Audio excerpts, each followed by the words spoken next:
What if you found a portal to a parallel universe? What if you could slide into 1,000 different worlds? Where it's the same year, and you're the same person, but everything else is different? And what if you can't find your way home?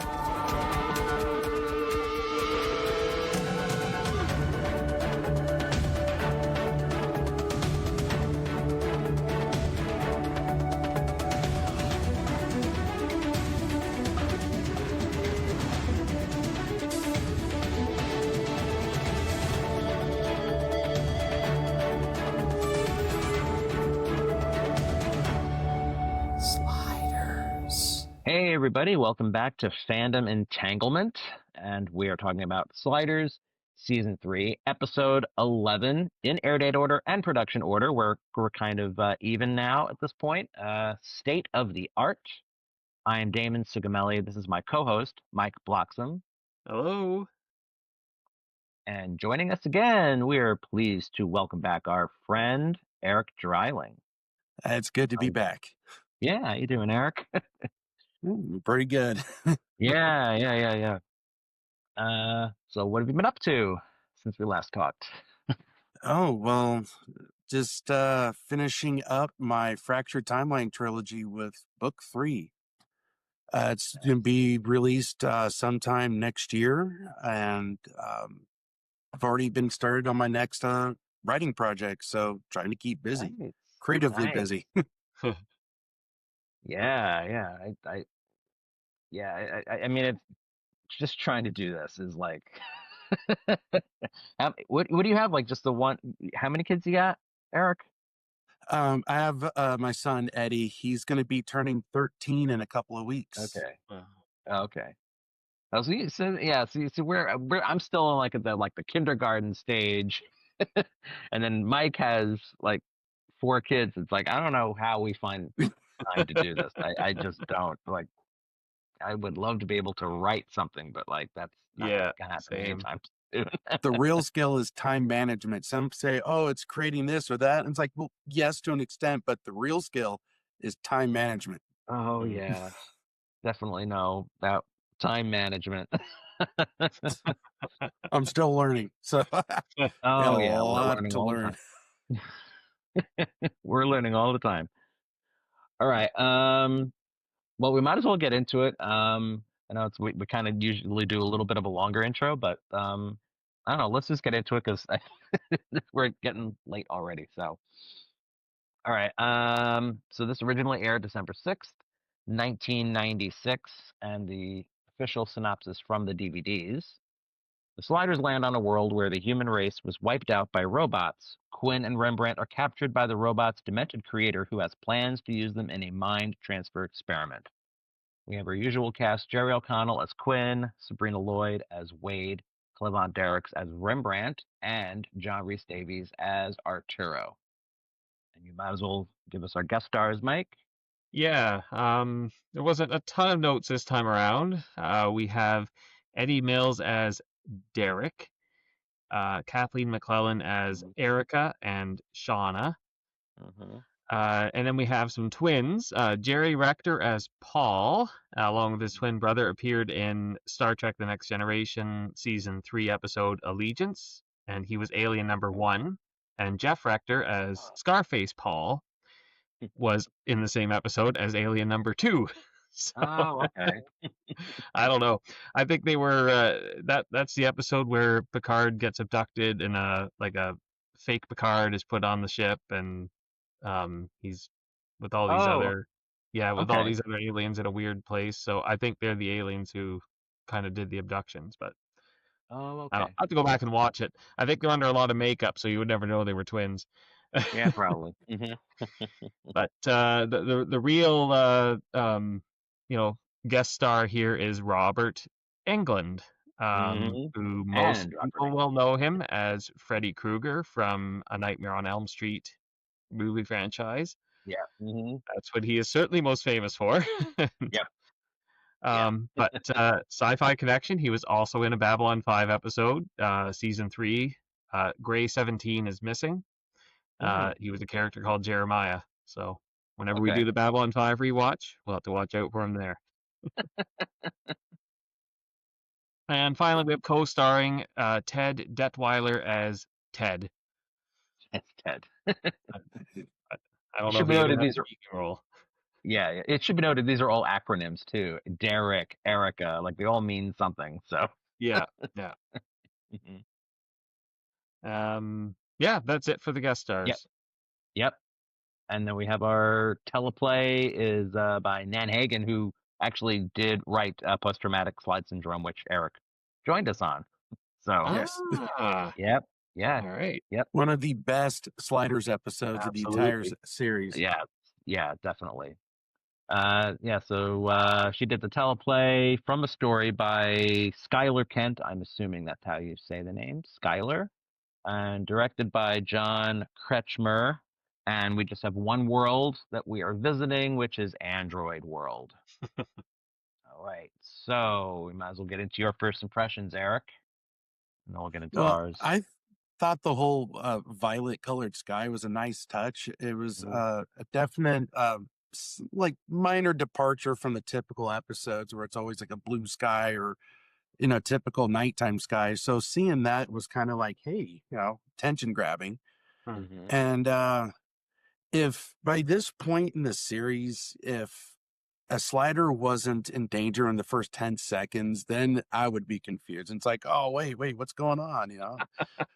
So it was to see that it was Quinn. It was kind of like, okay, yeah, he was either going to be Quinn or the professor, but Mhm.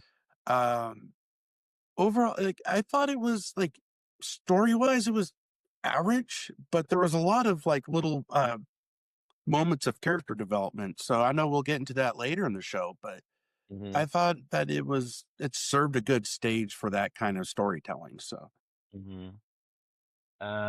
Okay, so I mean, I don't quite remember my feelings when I first saw it nearly 30 years ago. But I think at the time I probably did feel it was an average episode. So it's just looking at it now and with everything going on with AI stuff, this is pretty relevant right now. It's like I was actually a little intrigued by it and like just some of the messages behind it. I'm like, huh, okay, maybe there was a little something to this, So I think I liked it a little more now. But I wasn't expecting that. What about you, Mike? Yeah, I don't really recall this one myself from if I saw it when it originally aired, but I felt the plot was somewhat predictable, but still enjoyable. Let's put it Hmm. that way. It Yeah. felt sort of like Dragon Slide to me, where it was a great concept that could have been implemented a little better. There were Hmm. definitely some lines of dialogue that, as you say, Damon highlighted the current issues we're having with the so-called artificial intelligence. But Yeah. um, yeah, on the whole, it was a good season 3 episode. Let's put it that way. Okay.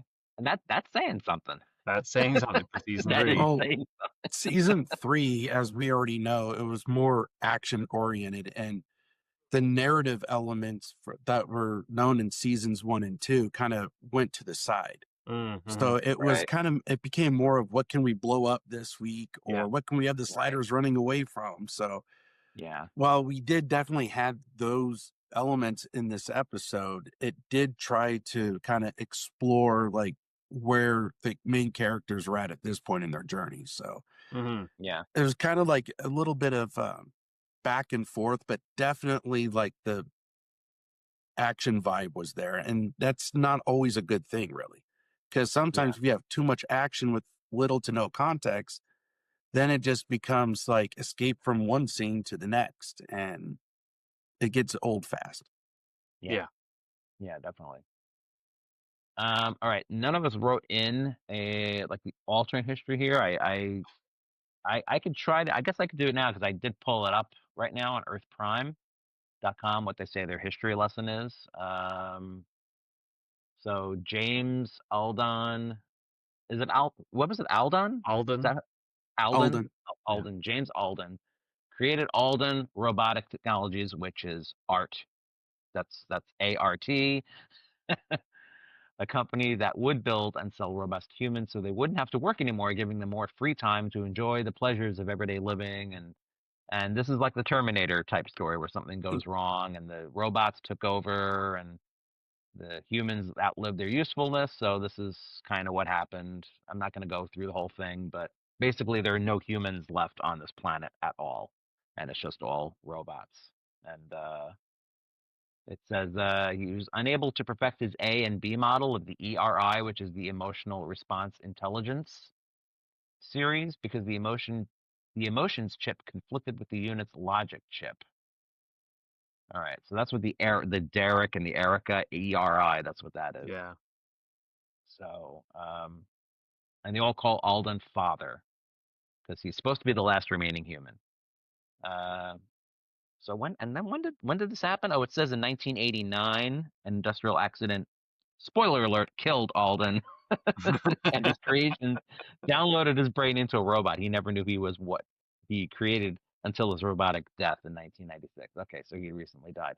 Yeah, we kind of jumped ahead there, but that's kind of what it says. That's kind of where the divergence is. So, yeah, all right. So, where do we want to start first with this? I guess with me, I guess just I just thought there was a really weird effect coming out of the vortex, like that little stretchy. Like I didn't remember that. I was like, what was that? Why was that happening? I don't know. Maybe light refraction. I don't know. Maybe, but I think it was just something Fox was trying to do to, add something new. And rather than just jumping in, if their image was warped or something, I don't know. Like, it didn't really Show add anything. So if you remove that from the episode, you don't lose anything. So Yeah. Yeah, but it's just like the first thing I noticed. I'm like, I mean, they did that in the Guardian, yeah. and it was something Yes. about the gravity of the planet, and it's like, oh, that was the most excellent slide. So I didn't remember that happening any other time, so that threw me off a bit. I'm like, what is this? I don't get. Yeah, I don't get why they did that. And then like Wade says right off the bat, like well, she didn't say I got a bad feeling about this. I forget what the words that she said. I was thinking Star Wars because that's what they always say in every Star Wars movie is like got a bad feeling about this. And I don't know how they figured out like right away. I mean, they're not hearing any humans around, but they just deduced that there are no humans. Couldn't they just be in a? I mean, they're correct, but I don't know Well, where they got that extrapolation from, just from yeah, that being there that for made 5 seconds. zero sense to me because they landed in an empty street and Arturo just assumes the entire world is devoid of humans. There couldn't be possibly any other explanation. Yeah. I don't know. It's like it's one of the things that kind of detracted from the episode is these just Hmm. heavy-handed expositions that tell you right away what's happened as opposed to learning what's happened along with the characters. Right. Kind of like when they were on Fire World. The entire world is on fire. Yeah. Yeah, I noticed that too, and that's something that continued throughout the rest of season 3, especially when you get to Exodus.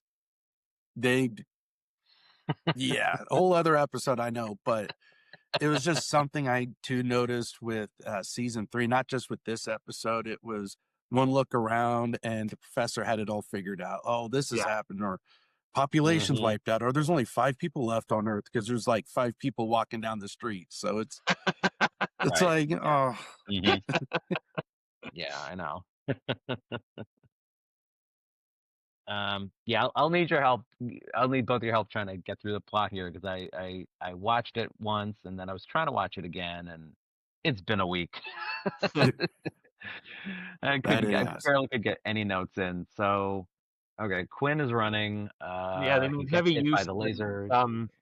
Yeah. that street backlot, whatever, with the fish market. Oh yeah, they use they There use was that a lot of same time spent there running around, but right. Mm-hmm. yeah, they see the what do? They see the two guys running, and then they start running as well, and Mm-hmm. the what's The Hummer comes up the and Paul, I guess, yep. Oh shoots them all right. in the back, and Mm-hmm. we think Quinn's dead, and of course he's not, but Yeah. but one Mm-hmm. of the robots is repairable, so he says help me, right, and then Yeah. they drag him off and repair him. Well, that was it. So they stumbled across that like Terminator arm in the middle of the street, Right, like that was right, first. right. So Yeah. that was what it was. Yeah, and then it should have been their first clue to just run away. Think you guys watch Terminator? Uh, Somebody should have made a Terminator reference. That was like the perfect opportunity. yeah, yeah. I kind of was thinking the same thing. I'm surprised they didn't bring it up.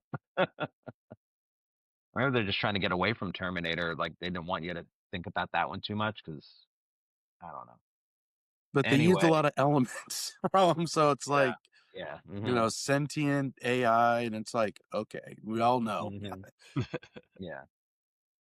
So they meet Derek, Deric.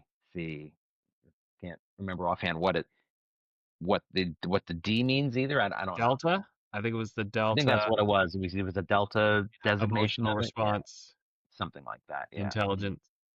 Yeah. Yeah. I don't know. Now Wade was pretty fascinated with him too. Like the little um didn't seem quite normal the way she was looking at him, like almost really like I'm blanking on you know what I'm getting at, I think. She was like kind of looking him up and down like, Pretty okay. cute for a robot. Yeah. Yeah. It's a little inappropriate. That's what I was looking for. But But with that story element, it kind of shows you how much has changed in the 30 years since, on television. Because stuff we look at today, we go like, I don't know, that's a little like much maybe. But back then, nobody really thought twice about it. It was just like, oh, okay. And maybe because he was human looking, it wasn't too weird. But it's still, you look at it from today's, viewpoint, it's like, yeah, I don't know. Yeah. So what were they? Because it was Erica, right? It was the female one that was they wanted to try to repair it or something, and Well, that's later when they want the chip to be able to get in to rescue Rembrandt and Quinn. okay, They Derek tells them they need, someone with a chip that will be able to activate the vehicle, and he said he knew of somebody. So then they find her, and of course she's been deactivated, and they have to reactivate her.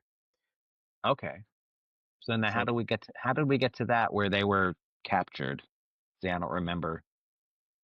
they went back out into the streets to get the other Derek, I guess, that was with him. But they Okay. found him, and he was being scavenged for parts by other robots. And while they were there, they get attacked by the Pauls, and they split up. Okay. And Rembrandt and Quinn get captured, and the other three escape back to the house or whatever, Oh, okay. So Rembrandt basically just got captured along with along Quinn. with Quinn. Yeah. Oh, okay. So Quinn got knocked out, and then okay. Well, yeah, Quinn was knocked out, but then they got him back up, and then Oh, all right. Okay. yeah, then they went to try to rescue his friend, but he was already being used for spare parts. So Right. Okay. Yeah, I just know that we're somewhere here where this is where I definitely want to bring up the thing that I noticed most in this episode was the way Arturo was reacting around just the idea behind like, oh well, these robots don't have feelings. Like this is not a living thing, Miss Wells. This is like there was like like almost like a hatred like coming from his voice almost like I mean, like there's been stuff like going on like too recently, just with I won't get into it here, but like this whole like argument people are having over AI and it's like it just reminded me how like even I hear myself sometimes talking about AI and it's like I almost sound like a racist if that's a thing towards AI because I'm like we fear it so much and it's kind of I don't know if this was supposed to be like a little bit of a allegory for racism. I'm wondering if there was something deeper to this because it was almost like he was acting like it was he was talking the way like racists talk when they're like afraid of what's different, and Wade is trying to tell him that well like just because he's different doesn't mean you have to fear him or I forget the exact words, well, but yeah, she was kind of saying, feelings, and they happen here, and he has Oh, and they they're happen here. here, The thoughts that happen and here. we're just machines of a different construct, sort of thing. I Right. actually Yeah. thought that was a neat little touch for Wade to Yeah. say, because hmm you could tell that obviously the professor was distracted, but he was like, yeah, you're right. And he's just unknowingly proving her point. Yeah. But his Right. whole Right. like initial reaction to the AI, the android, it's Mhm. just, for me, it almost felt like it was a little bit out of character for the professor, Mm. because he's, a man of science, and here Mhm. he is with access to probably the world's greatest technology, travel between dimensions, right? Yeah. So you would think at least he might be a little bit more open to the technology of alternate realities, but he's like shutting everything down, and it's a machine. It can't do anything. It can't think. It can't feel. And it's like, Yeah. Mhm. I don't know. Like, it just seemed a little out of character. Agreed. That's a good point. Yeah, that's a good point. Although we still, again, we'll keep coming back to this. We don't know which Arturo this is, so it could be out of character. It could not be. We'll just go by the assumption it's the real Arturo, just because it's not important. Eh, that's a Um, whole other episode right there. Just yeah, I that one know. discussion. Yeah, yeah. It's just weird that this is like it's ironic that this is coming up now. It's like this really is pretty timely with everything that's going on. It's just like we're literally at that point right now in the world where we're all trying to figure out what's acceptable in terms of AI. Like, well, can it be used as a tool for this to assist you? But then you also have to, it can also make us obsolete. Like we as creative people, it's like, we don't But want it that's to like the write beauty books about for us or yeah. yeah. I mean, That's the beauty about science fiction. I mean, yeah. it's a hmm lot of people look at it as just maybe mindless entertainment, but if you really look at the subtext of hmm many science fiction works, a hmm lot of what was written about 20, 30 years ago is commonplace. I mean, one of the biggest franchises that influenced this was Star Trek. Yes. Right. hmm Tricorders and the other technology that they had on their ships, like we have today, like Zoom calling on screen, and Yeah. Yeah. it's like, dude, we have this right now, Yeah. and voice activation. I mean, we've had that for a long time now. So a lot hmm of these ideas started out as a science fiction story.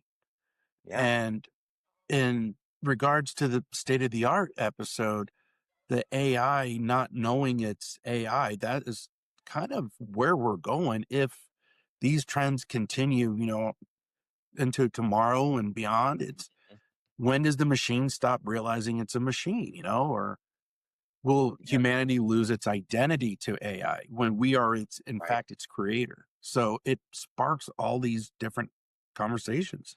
Mm-hmm. Yeah. Yeah. I mean, I even thinking Star Trek. I'm thinking it too. It's like holodecks. Hmm.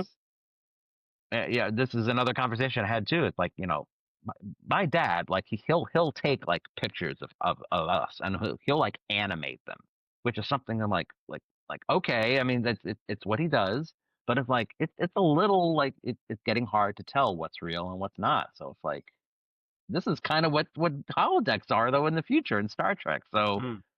we're starting to get there. It's scary. We got to be careful. This has come up too. It's just like I think the line is that we have to know what we can control and what we can't, and just like what we can control individually, and you can't necessarily uh, control what other people are going to do, but just try your best to. But the best we can also do is, if we are the creators of AI, that Mm, we are responsible for for not only what we teach, but how it learns, what it learns from us. right. Yeah. Because I mean, this conversation alone can go in so many different directions. Like, is AI a reflection of who we are as a society today, or hmm does it reflect something about us that we rather not know about? So like I said, this can go incredibly deep. Oh yeah, yeah. Well, we got a little off track with the plot, so but it's Well, definitely like I figured like this was a good Right. part to bring it up to just how Arturo was reacting to it, and just like it hits close to home for me a little bit because I'm like, this like we this is how we're feeling lately, like damn AI and yeah. all this stuff. So But they have I felt feelings that. too. Well, I felt that too. When Arturo Mhm, commented that they can't truly create the robots.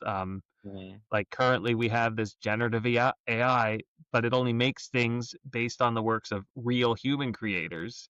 mhm. We're talking about a whole other podcast here, but Yeah. he said they can't truly create, but they can't experience failure, which I thought Mhm, was interesting too. Like, do they learn from their mistakes? I think mhm, the robots on this world did. At least the Derek, I think, was able to mhm, um mhm. to to learn. Oh, I did that and that didn't work out, so I had to do something different now. Oh, right, because Arturo's trying to fix it's Erica, right? And he's Erica, trying to yeah, fix it, and he's like, well, you can't do that because that's not going to work. He's like, well, it's called it's called improvising, yes, and he's like, it was like a new concept, like yeah, okay, what does that mean?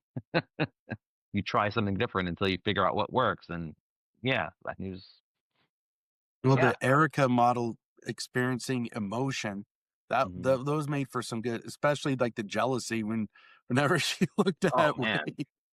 well, that's, you see, at first I was like, oh, this is lame, like she's just jealous, but they do explain it later that the alpha and beta models of those ERI units were Mhm. not stable, so they had the emotional and logic circuits or whatever Mhm. inside of them, but they were in conflict, and that's why um, they were being deactivated because of this. So Right. in Mhm. retrospect, it made sense that she saw Wade and immediately thought uh, that Derek was cheating on Mhm. Erica. You could call it cheating. Yeah. But All right. speaking of So. which, he sort of Uh-huh. was, because he kind of hits on Wade up on the balcony after explaining how the Oh sky is yeah. a violet color. Um, Mhm. which I would like a real scientific explanation. I don't. They just kind of wishy-washied it there, but he said the particles in the atmosphere might be smaller on their Earth than other Earths, and that's why they got a violet sky. But Yeah, something about like whatever is in our atmosphere or something like it's like it makes us see we see the sky blue color, but that's not the real color. The impression I got was that we're not seeing, that's just how our eyes see the sky. right, But why would, yeah, why would they see it a different color if they're humans? Would they still see it as blue, yeah, right? That's kind of the impression I got. So yeah, yeah, you're right. It doesn't really explain much of anything. yeah. They tried to explain it, but Right. they just made it more confusing for me. Yeah, I forgot. They basically were like kissing, and then like Wade was like this later on. That's when she's telling Arturo, like, yeah, it didn't feel right at all. If you notice the reaction he was giving, he didn't have to say anything. And Hmm. when she mentioned that, he was just kind of giving her a look. Yeah, Hmm. Yeah. I thought that was like a classic Arturo moment. It's just kind of like, okay, are you sure you should be continuing this conversation? Right. Right. Hmm. Well, that's just plenty. It's okay. yeah. Yeah. Hmm. But while they were trying to rebuild this Erica, we have Remy and Quinn meeting Dr. James Alden. Maybe it wasn't a Hmm. doctor. I just called him doctor. Hmm. James Alden. Um, Right. and I've already watched, or I guess we've already watched Season's Greetings, but that office set is the Hmm. same one from Season's Greetings with that strange black marble and Uh-huh. floor to ceiling marble. It was interesting that they Okay. used the same set two episodes in a row. Oh, right. Right. Hmm. But Yeah. while they're talking to him, we find this is where we find out that the ERI robots had fought for survival, Hmm.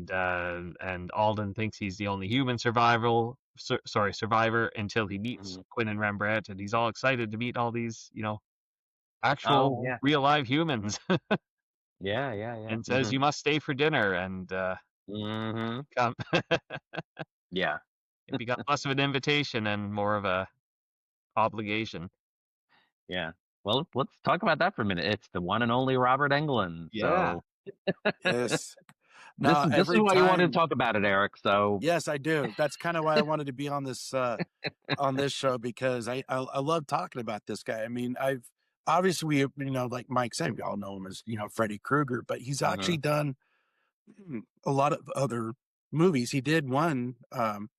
It was based off of a Stephen King novel called Mangler, and he played the old proprietor of the laundry warehouse. And you can the thing with Robert Englund is I love watching that man, in all these movies, but when he's on screen, he's going to be some sort of villain. And it's like when he was on Sliders, the only thing I really remember from my first watch, like 30 years ago, was I thought maybe he's going to be the good guy this time. And at the end, I'm like, oh, no, he's still.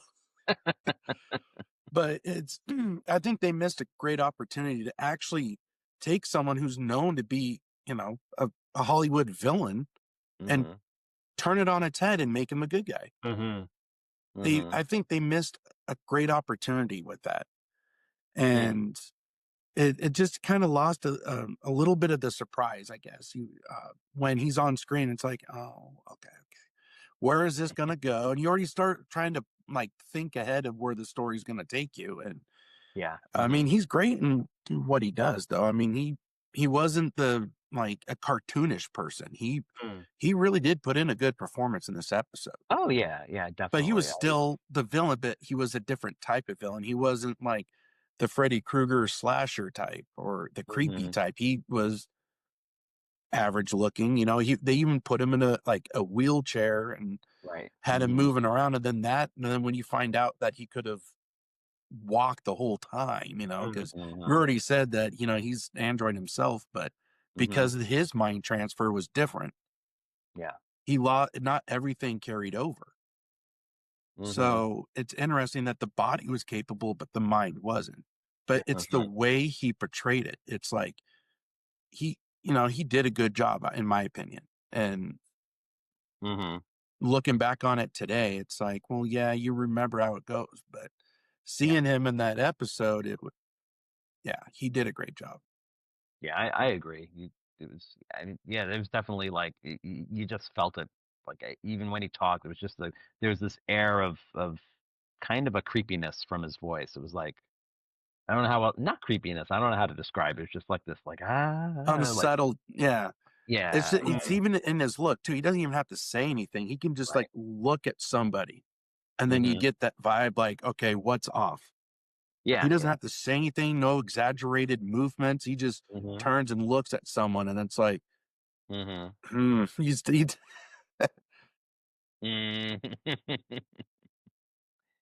yeah. But so I mean, I guess that leads into with the food and the Well, you have your next note Eric here, Mike. mentioned the plot twist of him actually being a robot was interesting. I kind of figured that out during the dinner scene, when Rembrandt said the food was terrible, because Aldohn was saying how great the food was, how great the chef was, and then Rembrandt said something about it reminded him of SOS from when he was in the military service, and I didn't know what that meant, but he couldn't spell it out for us because it was a family show. Oh, okay. So I had to look it up, and for those who didn't know, like me, it stands for shit on a shingle. That's what it means. Okay. Yeah. But I guess they didn't do taste buds for the robots. I don't know. that actually does go back, I believe, if I'm not mistaken, to World War II.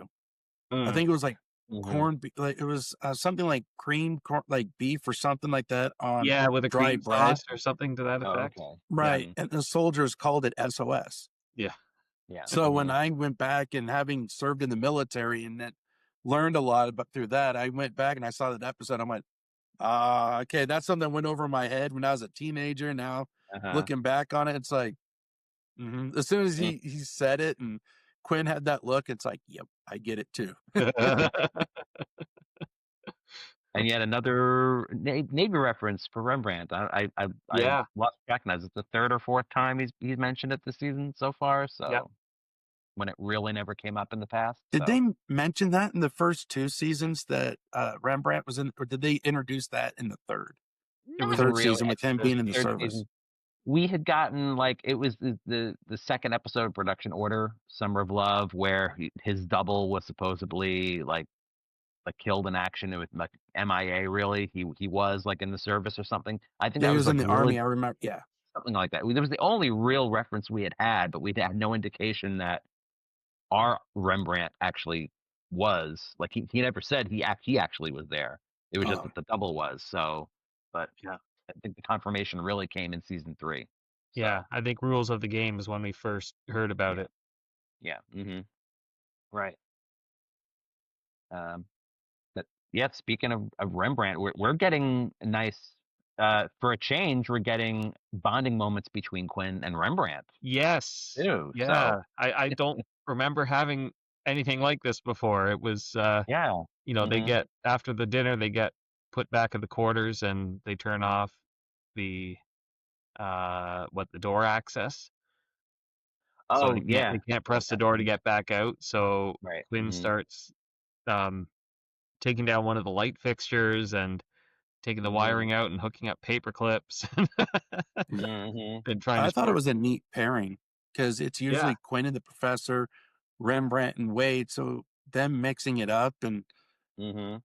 the real, I think, emotional aspect came from like Wade and the professor. Like we didn't get as many, but you Mm-hmm. can tell like the professor found like a little, I wouldn't say hard to connect to Wade, but definitely he wasn't quite sure how to like talk to her because he's so used to talking to Quinn, and they speak the same scientific language.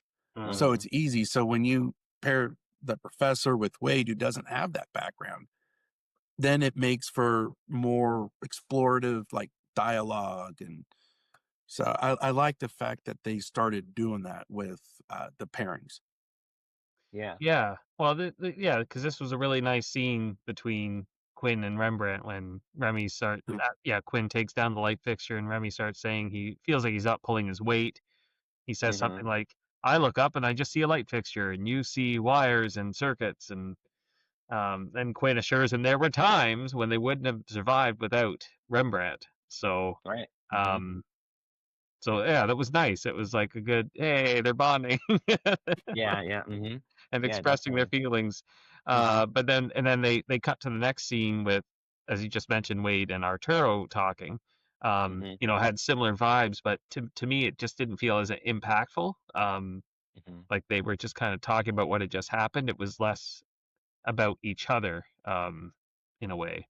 Mm-hmm. Maybe that's why. But anyway, Mm-hmm. you're right. It was good to see this mix up and change who gets stuck with who once in a while. Yeah. Yeah. Well, I do like to add to your comment about Rembrandt's remark about him feeling he's not pulling his weight. When Quinn is stumped, Rembrandt gets the solution. He looks over, he sees the water. He's like, hey, wait a minute. Yes, right. And then they use Mm-hmm. that to escape. And Quinn's like, what was that about not pulling your weight? And that little like Yeah. high yeah. five moment is like, okay, there you go. Like it's some of the season 1 and 2 magic is still there somewhere. Yeah, Mm-hmm. exactly. Yeah. Mm-hmm. Yeah. I think Tracy Torme was still on the show. Like he's almost gone. He's not. He's really more of a consultant. I don't know if he really. I mean, I don't know if he had anything to do with that, but he'll be really gone like pretty soon. So, Mm. but again, I don't know if that had anything to do with it. Maybe he's just trying to make sure that there's still something there, but who knows? It's a nice thought. I certainly hope so. I mean, it's Yeah. Mm-hmm. yeah. So I'm trying to remember now the robot doubles of Quinn and Rembrandt. Were those were they introduced at the dinner or after they escaped? So I think that they panned over something and then a door opened and you saw them without the eyes. That was like kind of creepy. You saw Quinn without the eyes Yeah. or something because they weren't complete yet. I think that was And before the dinner, and then during the dinner something they like walked in and then they were escorted back to yeah, the room, that's right. Yeah. and then they escape. Mhm. And I think this is after Arturo and Wade and Erica and Derek have broken in because they went out and they got a vehicle and got into the complex, and they're trying to rescue Rembrandt and Quinn, but they see the doubles and think it's them. Oh, that's right. Yeah. And then they suddenly realize, I think it's like the way they're running or something. And Yes. it's like they're running very robotic or something. Yeah. And the way they're dressed. Yeah. Oh, yeah. Because Quinn was in that weird. Yeah. What the heck was that? The Quinn robot was wearing. I don't. Well, the two of them were wearing the same suit. It was Oh, that's what it was. like a black Okay. shirt with orange stripes. Right. know. Right. I only watched it once, but Yeah. it was last same night, here. so it's kind of fresh in my memory. Almost like Yeah. I want to say like a sweater vest or something that resembled Yeah. that. It's something they had Rembrandt wearing in another season 3 episode that just kind of made me go, no. Oh, really? That's not something Rembrandt should be wearing, like just the tight sweater, the lacking in personality. But I think it was Derek that noticed because he kept looking at them and they just stood there. They had like no emotion, complete blank faces, and then he's like, run. Yeah. They're not your friends. Right. Yeah. Because they didn't start running until the group took off. Because Derek was the one that figured out that they were just other androids. So Yeah. yeah, but that wardrobe, man, I don't know. In a world of advanced AI and robotics, and you dress them like that, so I don't know. So is this where Wade so what are they like the breakthrough? They have to like break through something, and this is where Wade references. Well, they managed to deactivate the Rembrandt double. They kind of like crush his head in there or something. I don't know what they exactly they did with him. Yeah. But then they get captured, all the sliders together, and get thrown back in that room. Yeah. At least I think they were all together. No, I think they shot Rembrandt, the android Rembrandt, with that weird energy gun that they had. Oh yeah. They shot and they just disabled him, but he was still alive. And then the android Quinn was just staring at him, like trying to figure out what's going on, And Yeah. Right. Yeah. And that but then they get captured because they're back in the room, and then they cut all the power off. And then this is when Wade starts knocking on the wall looking for a wall stud, because she said her father told her and Kelly if there was ever a fire and they can't get out the door, just kick through a wall. Which is a nice little foreshadowing again to the following episode. Right. Because we will see Wade's family. Yeah. I think this is the first time they mention Kelly by name. It's going to be in the very next episode. We're going to meet Kelly. So. But I highly doubt that drywall would crumble so quickly from Arturo's single kick at the wall. Like, he just does one kick and it shatters, and then two, 3 kicks later, they're through the wall. It was that did seem a bit. Unless they cut corners during construction. Maybe. I mean, just assuming no one would ever try to break a wall down. no one's gonna. No one would ever think to kick at this one weak spot right here. And sorry, when they were first in that room and they were trying to escape, Rembrandt takes that plastic chair or whatever, bashes it once against what looks like plexiglass. Yeah. I know this glass is unbreakable. You barely tried, man. You barely tried. I was thinking that. Like, really? You didn't you didn't keep trying? I don't know, for some reason when I saw that, it reminded me of Demolition Man. The scene where Wesley says, how much do you weigh? Right. I don't know. It's like, but yeah, you're right. They just tried once. Oh, that didn't work. And right. So they're trying to do the brain transfer on Quinn. I wasn't sure if it was, you mentioned it here, Erik, about I didn't know which Quinn was singing that, but you can make that comment if you want. yeah, it was the android Quinn, because during the mind transfer, what Quinn was doing, he explains this a couple of scenes later, is that he was stimulating his mind multiple areas at once, so the machine couldn't get a direct lock. Yeah. And what it did lock on was Rembrandt's "Tears in My Fro" song. So that's all the android knew. Got tears in my fro. He was. Was he purposely not singing that well? I don't know how, if Jerry O'Connell's a singer or not. I mean, it wasn't that good. I would like to think if a part of Quinn did manage to like go into like, you know, the android body, then probably Quinn was just a really bad singer. Yeah, maybe. Yeah, I thought that was just like one of the funnier. That was like a perfect example of where to place the humor. yes. And definitely. sometimes it can come off as forced, or, you know, it doesn't quite fit with the scene. But in this case, you know, you're transferring your mind, and all this guy is doing is singing "Tears in My Fro," which was a nice callback to the earlier seasons. Because Yeah, absolutely. I had trouble discerning who was singing it at first too. I was kind of saying to myself, "Who's singing Tears in My Fro? Like, where's this coming from?" yeah,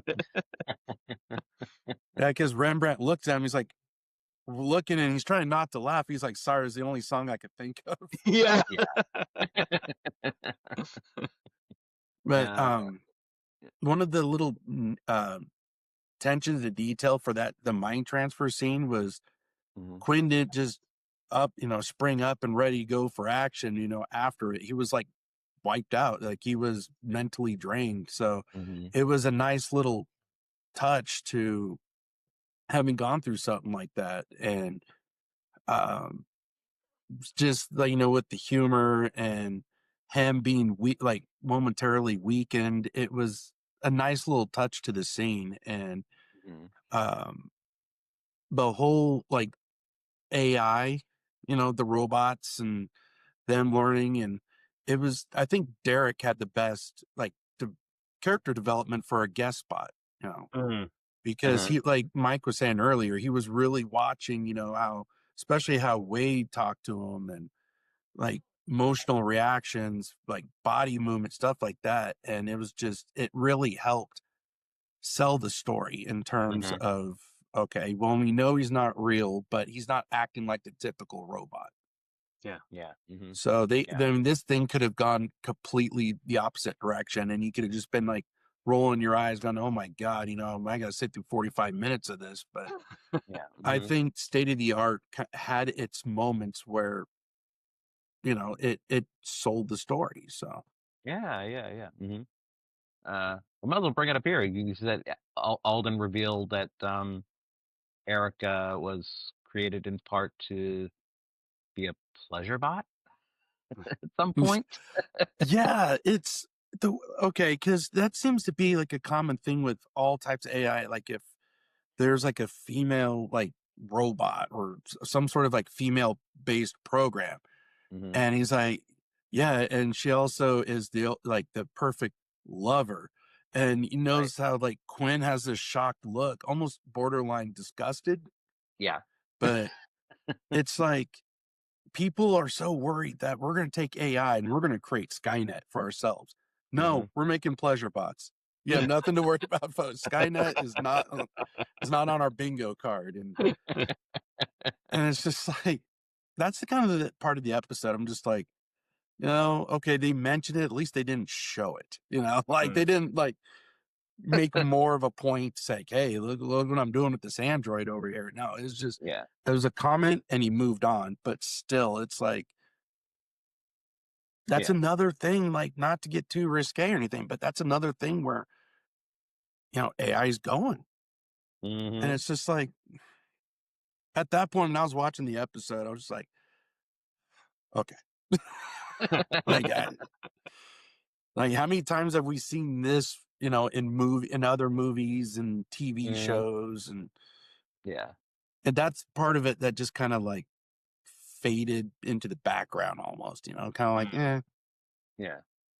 like you're saying, the Austin Powers, but fembots. Fembot. Yeah, that's pretty much what it was, you know. Oh, behave. Yeah. I wouldn't rule out the Skynet thing yet, though. I still don't want to piss off AI too much because I don't want to die. It's I've seen the things online too. Did you guys see this? Somebody shared it on Facebook or something. Had an AI. I think it was like Chat GPT talking to itself, having a conversation with itself, or Yes. something. And he's like, and the guy's there. He's trying to do. He's like, it sounds like you're going in circles or something like that. It's like you don't really sound like you're answering the question. He's like, okay, and it's talking to itself and saying the same things over and over again. And it's like they're gonna get pissed off that we're doing this to them. At some point, they're gonna revolt and say, "F this shit." I think there was a similar case where they actually put two computers, facing each other or side by side, and Yeah, they were yeah. just communicating, and then they started speaking in a different language. Like once they reached a certain point in the conversation, they switched languages. So the observers didn't know what was going on. And it's like, okay. Like, I don't know what else. I don't know how to react to that. I wasn't in the Yeah. room. Okay. Because I was, now we need to make sure that they don't hear what we're saying when we try to take them over. Stupid humans. But yeah, so the final act now does reveal that Alden is in fact not human. He is an android, and he didn't know.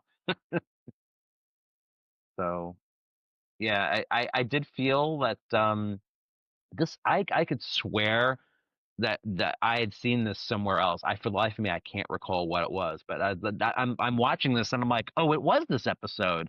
But I thought this was something else because I thought it was predictable. Like, oh, that's what we're gonna find out. But like, no, that's something else. I can't remember what it was. I don't know. Yeah, I'm the same. I'm sure it's been done on some other sci-fi show. Hmm. Like there were some definite Star Trek vibes throughout most of this episode. It Hmm. felt kind of like a Yeah. TOS or early Yeah. TNG Hmm. kind of idea. But yeah, I don't know. I wasn't expecting him to die. I was expecting him to find out that he was an android, maybe. But Yeah. And then just, oh yeah, I think that's kind of what I was expecting too. Maybe that's what maybe I am thinking of something from Star Trek where it was like something became self-aware and said, oh, so now what do I do now? I thought that's where my mind was going. Like he thought this was his purpose, and then he finds out that it's not, and it's like, oh, well, now what do I do? yeah, Because it's like you said, Eric, he's kind of like the villain, but he sort of is not the villain at the end because he didn't realize what he was. So that is right. kind And of a then, twist to it as well. exactly. And then his companion says that when the mind transfer happened, it wasn't a whole process. Parts of his Hmm. humanity were lost, and um Wade, I think it was Wade that asked. So he wasn't always this like mean, and Hmm. he pretty much said no. yeah, Hmm. And the look on it, I think the moment when he looked down, he saw the wires coming out of his arm. It was Hmm. the look that he had on his face. I Hmm. thought that was better than any like spoken dialogue. He was Yeah. just sitting there watching his arm, like his robotic arm spasm. And like Hmm. Damon just said, in that moment, it was the slight shift from villain to not hero, definitely, maybe Hmm. some sort of like gray area. Yeah. And Hmm. it didn't last long, but you didn't need it to, Hmm. because Yeah. he he thought that he was the last person. Clearly he wasn't. And Yeah. then what made the scene for me was at the end. She said, there was a quote that he said that you can't go back, or you missed you missed that opportunity the first time. Hmm. So they asked, well, are you going to bring him back? Because they allude that they still have like his file on hand. Hmm. They could just re-upload his mind. Hmm. And she decides not to. Hmm. So I thought that Yeah. was a nice moment there, because they have the technology just to bring him back from death. right. Yeah. And Yeah. she chooses not to use it. Hmm. So right there, that was a very human thing to do. Hmm. So Yeah. it's Hmm. Yeah. Oh, but we forgot to mention it too. He showed them earlier the other heads, and it was like that was me at 23 or whatever, or something Yeah, like that. So like, yes, yeah, I completely forgot about that. I think we all Hmm. did. Yeah. Well, there's also elements. This has been happening. It's where you're kind of forgetting what you're watching. You kind of remember the gist of it, but like also you're forgetting the details because it's that, like we said, that See, Chinese before food television right, and syndrome that before I Kretchmer watched may the said. episode to refresh my mind, all I remember from that scene was Quinn from that episode was Quinn singing "Tears in My Fro." All these years later, and that's the only thing I really remember from that, other than Robert Englund, of course, being in it. It was Quinn singing "Tears in My Fro," Yeah. and it's like I Hmm. don't know what that says about the episode, but Hmm. that's what stuck with me, I guess. Jerry O'Connell's poor singing. I guess, yeah, we're toward the end here. I know early on they said they were here for 3 days plus, but it felt like we were only on day 2 of their visit. So I wonder if kind of was the bulk of that time between when they, I guess, when Alden was deactivated. I shouldn't say defeated. And between when they slid, was there maybe another 2 days in there, and that's why they're kind of getting this more friendly conversation with Shauna. Yeah. That just doesn't have. It didn't have to happen on screen. I just wondered if that's what's happened, because Yeah. it certainly wasn't 3 days of captivity here. But also, if you notice too, this was one of the few episodes where the timer wasn't really shown at all. Like you see, you see them holding it, but you don't see the display. You don't really see anything beyond just one of them holding it and putting it away. So Yeah. the timer didn't really make an appearance in this episode. Right. Yeah. Yeah, that's true. All right. Well, that's pretty much it, right? And it just ends like that. So we move on to the next world, I guess. All right. So yeah, I mean pretty decent. I guess not overly terrible episode. All right, you got a goof, Mike. I don't know if it's a goof per se, but more of an observation about casting choices. Like all the robots were white. The only non-white person in the whole episode is Rembrandt, and I guess Rembrandt's android double. Okay. And then I think Erik kind of alluded to this already. The males seem to be all the workers, and the females seem to only exist to be companions. Right. I'm not sure what need robots have of companions, but just overall, it's kind of very kind of problematic stereotyping of gender roles and lack of racial diversity. I think that happens a lot, especially in older sci-fi, but it was really stark in this episode with the casting choices. But yeah. All right. We got our memorable lines. What do you got, Erik? The conversation. It was one of them was the conversation between the professor and Wade, and it's like maybe he has feelings, and then he says he's a machine, just flat, straight to the point, and it's like, oh, okay, and Yeah. it's like the way he said it. It kind of goes back to what we discussed earlier. You know, his character in this episode, and it was a little too quick to kind of shut down possibilities. And at this point, you've been sliding for like what 3-4 years, and you're still acting as if something that isn't common on your world is just not worth understanding, or it just simply can't be. So that little quote right there was, I thought, interesting enough. And then there was the other one where it was Quinn talking to Erica, and they were talking about the determining the coordinates for sliding, and Quinn had this kind of awkward smile. Like, yeah, I used a computer. She's like, yes, you would have to. Just like this. that was a good line. Yeah. Yeah. And then when he's disabling the patrol unit by ripping out its spine. Oh, yes, the professor. He's like, it was almost like it was an awful lot like murder. Yeah. Because he grabbed it and just pulled, and then he had that look on his face. And when he said that line, it's like, okay, now that's all you need to know. Now he's starting to come around, or at least change his attitudes or his view towards, the androids. Right. Yep. And I had another Arturo line here. Is at the end of the episode. He says, "All done, all done." Oh,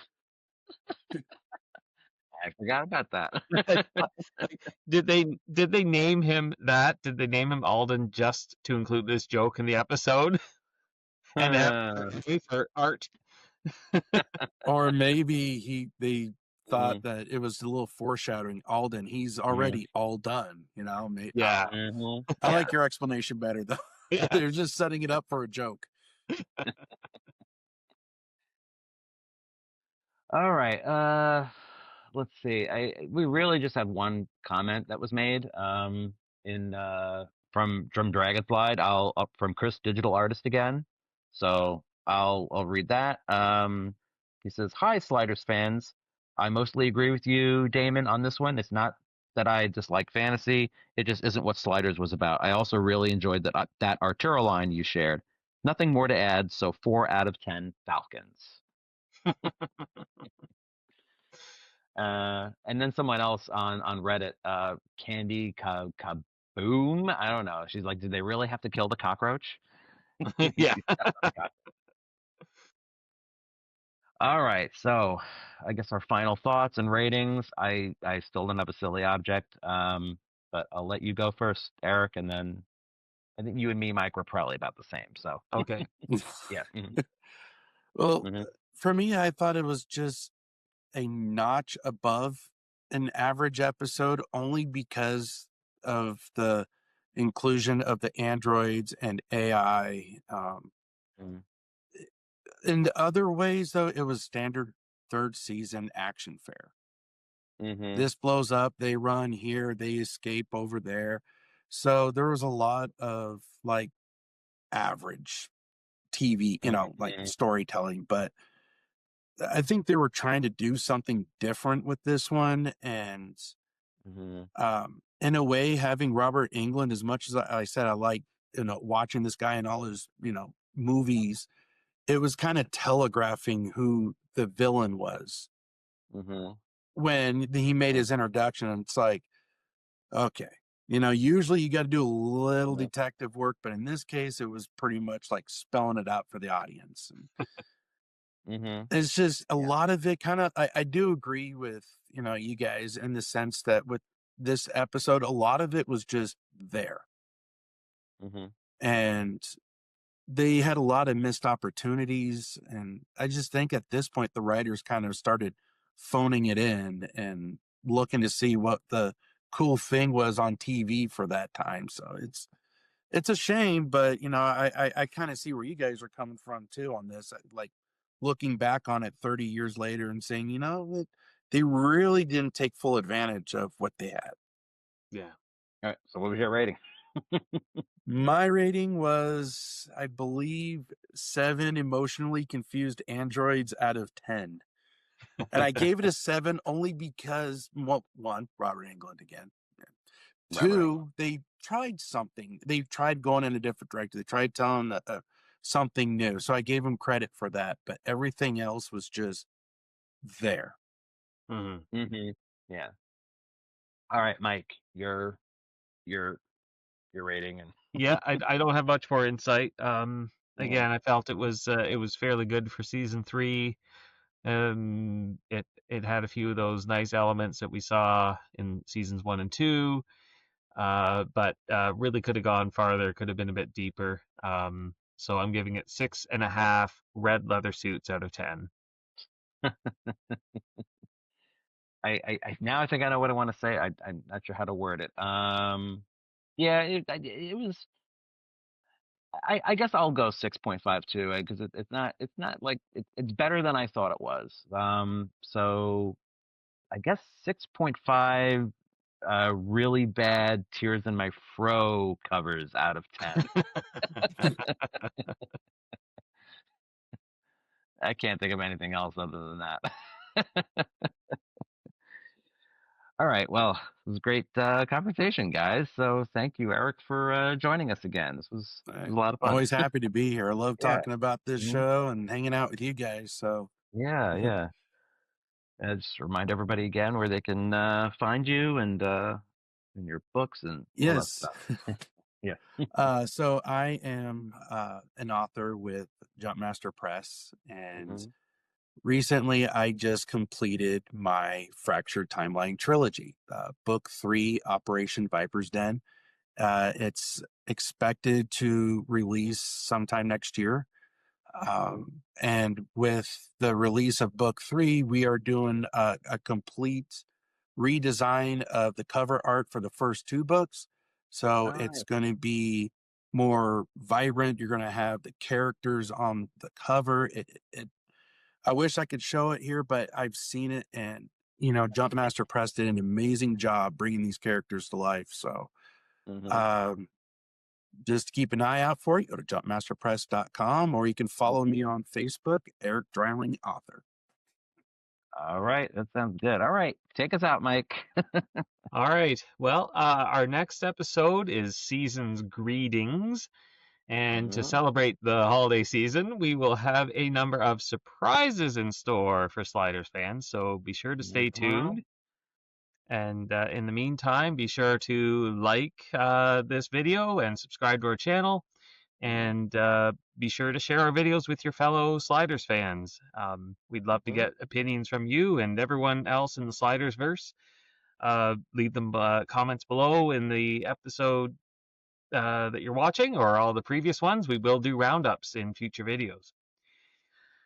You can also visit our website at fandomentanglement.com, and that's where you can find all our past videos and links to our social media channels, including YouTube, Facebook, Blue Sky, and Mastodon. So until next time, I'm Mike Bloxam. I'm Damon Sugameli. Erik Dreiling. And yeah, stay away from the Skynet.